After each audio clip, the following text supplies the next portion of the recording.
welcome back to the channel. So today we're going to be working on the 94 Camaro.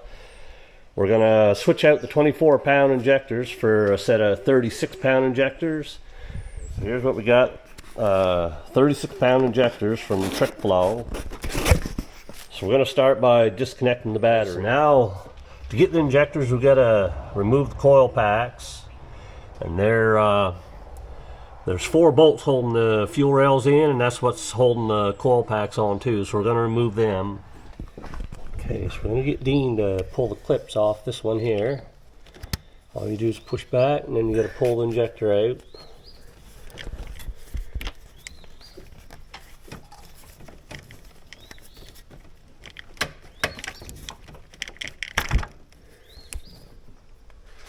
We already got 4 in.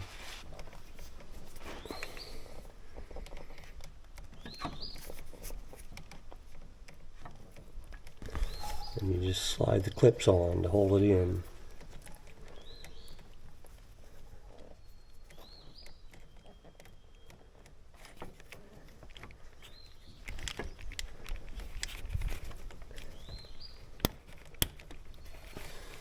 I'll just do that for all 8 and we'll be able to put the fuel rail back in. Okay guys, so we got the injectors all back in. We primed the system here a few times, make sure there's no leaks. As of right now, there's no leaks, so I guess she's time to move on to the tune. We're gonna change the tune on the 94 for the 24-pound injectors, but first I want to show something here.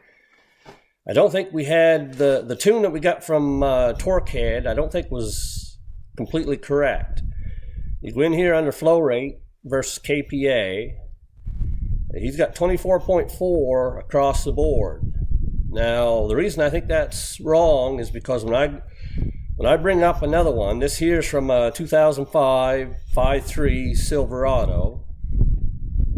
It has a 24-pound injector, but see, it starts at 24, but as the manifold pressure increases, it also increases here. And I think that was one of the issues that we may have had with the tune that we got from Torquehead. So what I'm going to do, I'm going to plug these numbers here into Dean's tune. Whoops. Okay, so I'm going to copy this. And I'm going to go over to his. I'm going to paste it. And I'm going to save it there for now. Okay, now we're going to go back in to the flow rate versus KPA. I'm going to scale this up to 36-pound injectors. Now, unfortunately, these injectors don't come with a data, so we're going to have to just make it up as we go here. So we're going to go in here, 1.03. We're just going to raise that until this here gets to around 36-pound injector. We'll just keep raising it. Okay, I did something wrong. Let's go back. Okay, I got to highlight this whole thing, then times it. You see how the numbers raise, and we got to bring that up to 36 pounders. Right, we want this here to be 36 or close to it.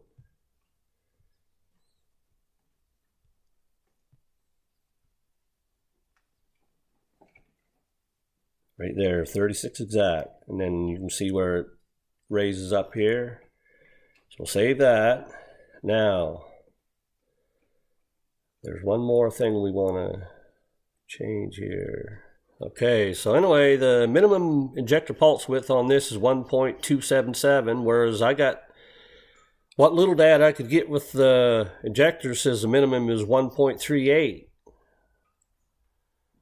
So it might not run right with this here, but we'll try it. So anyway, we'll save this and then we'll flash it in the car. Okay, so we're going to flash the new tune into the car here. Just going to bring it up.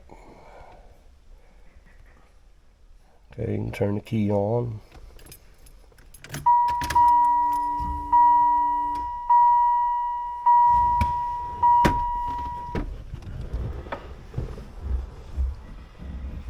Okay, we're going to start her for the first time to start her up.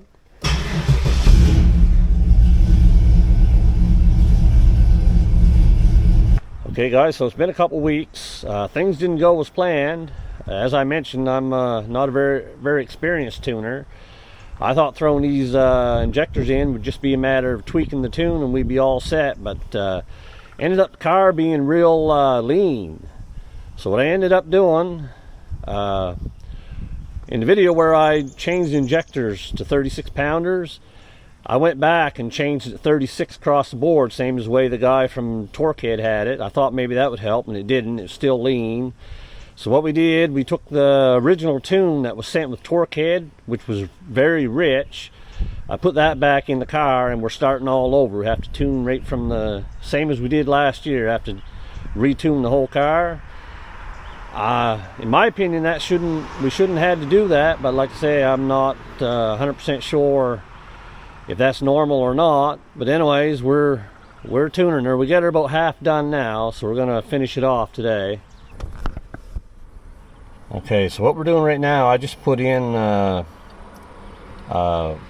speed density tune, and I'll put in there's just a couple of changes you got to make. I'll put a link in the description of the video from Goat Rope Garage on how to set these up. Okay, and then you also got to set this, the scanner is going to be set up for doing this. So we'll go in here, I look for my SD tuning one, put that on, and what that'll do is that'll tell us how far off we are. SD error. Okay, you can start it up. Okay, now another thing you want to do is before you start scanning, you got to wait for your wideband to come online. It takes a few minutes for it to warm up. But if you start recording data before the wideband comes online, you'll get false readings. So you got to wait for it to come on. And I don't know how well these numbers show up, but right now it's showing that we're slightly rich. Or no, sorry, it's in red. Green means it's rich, red means it's lean. So it's showing that's a little bit lean right now. Anyway, we'll take it out for a drive and we'll record all these and then we'll fill them in. I'll show you when we, I'll show you after. Okay, so here's what we got. I don't know if these numbers are showing up on camera or not. These all represent percentage numbers. Like this one here is 5.7. So that means it's 5.7% lean in this area right here. That's what the red is, and then the green is rich. So what I'm going to do is I'm going to take those numbers and put them into our tune, and then we'll go out and do this again. Okay, so go in here under main VE table, primary.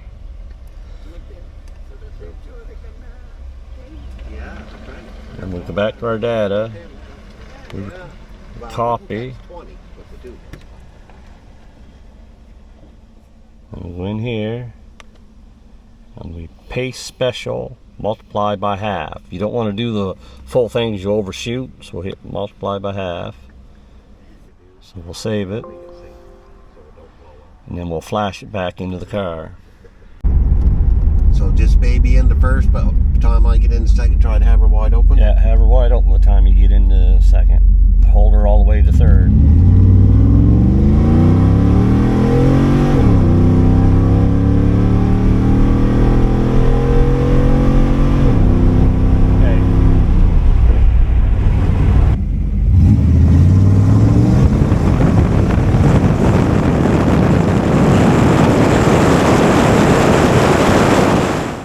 Okay, this time we did some wide open runs.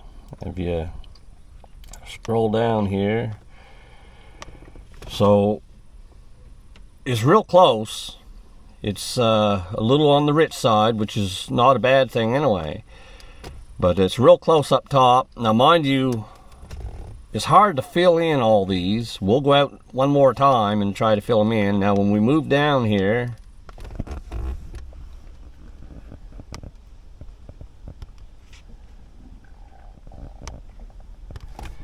Now we move down in here, we're real close in most areas. You want to shoot for between 3 and 5%. And this here, everything's under 5, and a lot of it's under 3. Except for when you get down here in the idle part, she's a little bit lean, and we got a lean spot right here. I don't know what that means. It could be anything. But anyway, we're gonna put these numbers back into the tune. We'll go out one more time to do the speed density table, and then after that we'll do the mass airflow sensor, which is a lot easier. It doesn't take nearly as much time. Okay, so we just get back from another trip. Now if you look up in here, these numbers here still got a ways to go, but down in here, most of them are less than 3%, which is what you want. And we filled in a lot more because we went wide open throttle several times, and it's a little rich, but not by much. It's real close. As far as hitting all the cells, it's pretty well impossible to hit them all, but we'll be tuning more on this anyway. Really, you're never done tuning. You're always trying to fine tune it a little more. Next we're going to do the mass air meter, which is much quicker to do. Okay, this time, guys, we did the mass air meter. I don't know how well this shows up on camera, but the mass air meter is real close. It's almost right on the money, actually, so we ain't gonna have to do too much tuning here. But anyway, we'll put that into the new tune, and then we'll take it out one more time, and that should do the mass air meter. Okay, guys, so that's it for today. We got her pretty well dialed in. We just gonna have to do some quarter-mile runs to get the fuel dialed in and the timing. But other than that, the car's working real good. Anyway, this is more of the redneck hillbilly way of tuning. But anyways, I hope this helps somebody out, and we'll catch you in the next one.